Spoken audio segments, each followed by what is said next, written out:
training, I'm a surgical oncologist, a head and neck surgeon, but cancer control, cancer prevention, cancer equity has always been dear to my heart. And that's one of the reasons I kind of joined the UICC, because it gives you an opportunity to do that. And I'll share my thoughts, and I was asked to share my thoughts as a UICC president. So it will be a little more global, while Partha, I know, will cover the more national stage. I am as well humbled to be part of great pioneers in cervical cancer, Nirja, Surendra Shastri, Anita Borges, and Partha, all of whom I know very, very well.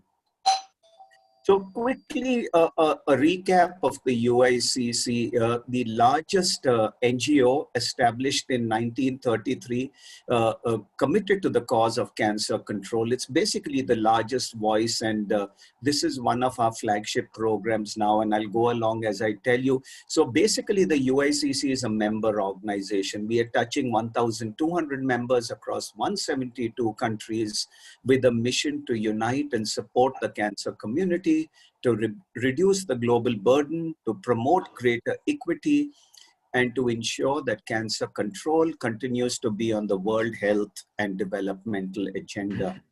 And the work of the UICC is basically into three large buckets: convening, capacity building, and advocacy. Let me go into the slide view. Yeah.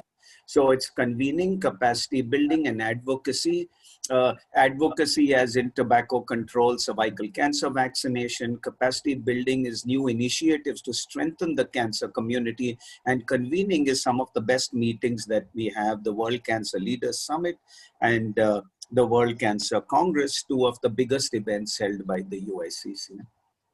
COVID has taken a big impact, and it's a I don't know if it's a wrong time or a challenging time for me to take over as president of the UICC. We did a survey across our members, and as you can see, more than 75% of our members had a significant drop in their financial statements. 3% will cease to operate as a result of the pandemic. 40% have seen a drop in income between 25 to 75%. 20% have seen a drop up to 25%. And it's really taken its toll on our organizations. But as you can see in our board of director meetings, we have decided to continue to support the WHO in cervical cancer elimination initiative. And that's why I'm here today to share these thoughts with you all. As has been said by the previous two speakers, it's a preventable cancer with gross inequities between countries. Sub-Saharan Africa, parts of Latin America, and our region of Southeast Asia are really the main areas where we have cervical cancer. And again, as has been said, about 600,000 new cases with half the number of mortality every year. And it occurs in places which are coexistent with the HIV infection. And that's particularly in Sub-Saharan Africa. Now we know that cervical cancer goes through various stages. And from the time of infection, we go through the pre-cancer stage and then the cancer stage. Well-defined primary prevention, secondary prevention, and tertiary prevention methods. WHO has all this. They are well-defined global guidelines, global indicators, global cost-effective recommendations. Yet, we continue to blame our women for this high incidence of cervical cancer. And I think it's time that we re-looked at our programs in terms of equity, integration, and quality of care. And I think while we knew we have to control cervical cancer, and this has been known ever since I've been a student, Dr. Tedros, the Secretary General of the WHO, or the Director General, was the first to call us to action on the 21st of May, 2018. And this call to eradicate cervical cancer from the face of the earth has been supported by many organizations. And as you can see, the UICC is pivotal in this fight to cervical cancer. We have the tools to prevent, detect, and cure this cancer. And we really need, as in the words of Dr. Tedros, to relegate this cancer to the history books. Uh, to support this call, it has to go through the WHO Executive Board.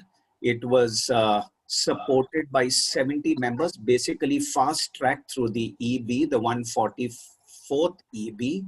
It went back and a revised strategy was then presented again in the 146th Executive Board. And we were supposed to adopt this at the World Health Assembly in May of 2020. But just because of the pandemic, there was a silence procedure initiated for adoption on the 23rd of July. And the World Health Assembly will formally launch this on the 17th of November this month. And UICC is an integral part of this program. Now, what's the global strategy? 90, 70, 90. And that's what's going to make the world free of cervical cancer.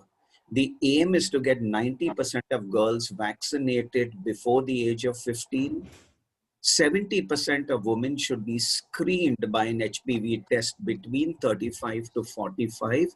And data shows that 2 rounds of screening are fine. If you do 1 round of screening, your coverage or decrease would be 50%. 2 rounds is what is recommended. And 90% of women who are diagnosed with pre-invasive or invasive cancer should get treatment. And then we go and hit towards the SDG goals of 2030, 30% reduction in mortality, making the incidence less than 4 cervical cancers per 100,000 women. The focus is on coverage for equitable access and outcomes, leaving no one behind. And I'm aware of the opposition within our country, and Jyotsna briefly alluded to it against the vaccination. There's just one lobby that has seemed to influence people, and I'm sure it will come out in the panel discussions as we go along. To put this 90, 70, 90 into framework, if we just did vaccination, current vaccination and screening, giving the high incidence, this is the projected control rates in a blue line. If we did intensive vaccination, we would see a drop, but it would take us many, many years to achieve eradication of cervical cancer. And really what is required is a combination of vaccination and screening to help us to get to our goals and probably reach them by 2060. It's a big challenge in African countries, but they have stood up and many of them have adapted to it. And I see no reason why we in our country, with a somewhat better public health system than parts of sub-Saharan Africa, cannot do the cervical cancer elimination.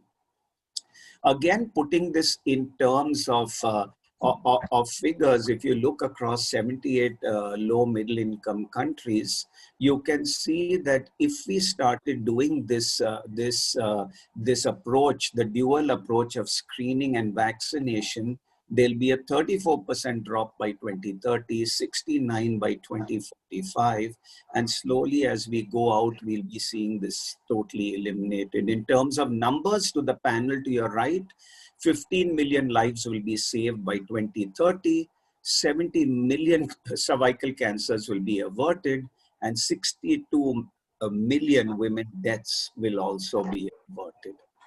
Australia seems to be on track to eliminate cervical cancer by 2028, at least in the state of Victoria, and in the next 2-3 years across the entire country.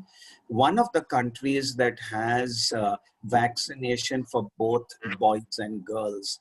And in definition for Australian and European countries, a rare cancer is less than 6 per 100,000. And as I told you, we are hitting at less than 4 per 100,000. US are trying to catch up and want to be the first.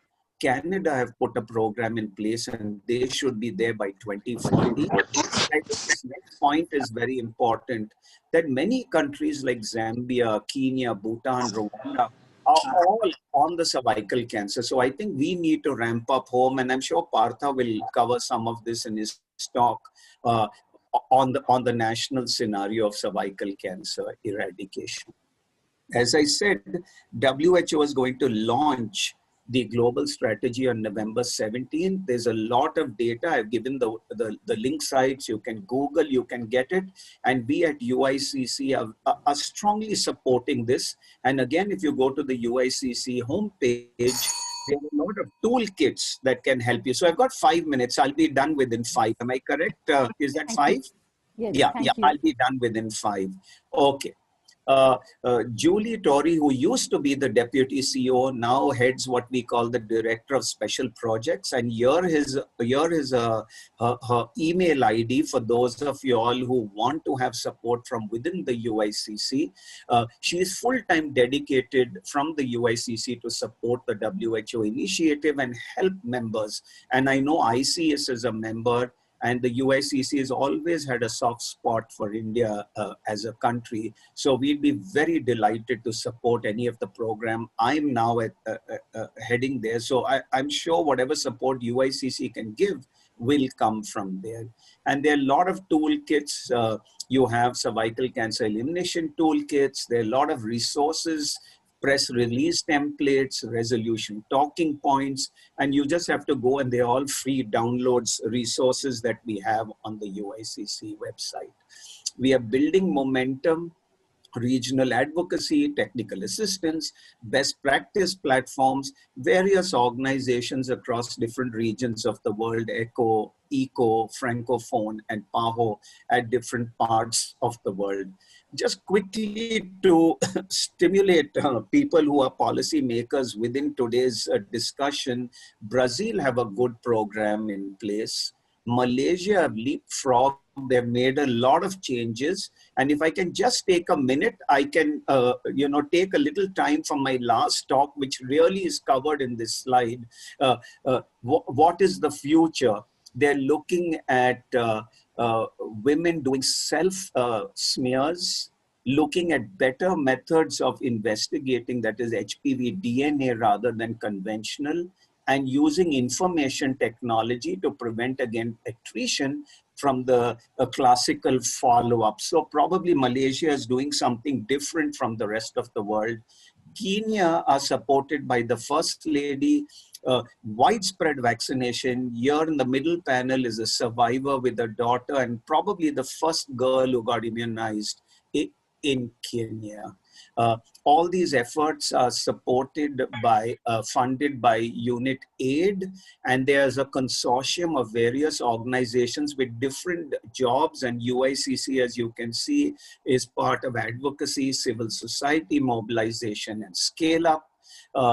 4 model cities with various activities towards cervical cancer and with different objective endpoints for assessing success of this program. And Jyotna said that evidence is not coming from many places in Delhi, but one of our first outputs is to get good evidence towards support of the cervical cancer elimination. This is my last slide, and it just recaps whatever I've said and what the UICC is doing. So basically strengthen the civil society to advocate and drive national implementation activities, support for the strategy, all of society approach, including the private sector, securing funds for fellowship that support cervical cancer elimination, and keeping the spotlight on elimination through to 2030. So in brief, I've tried to cover the UICC role, and thank you very much once again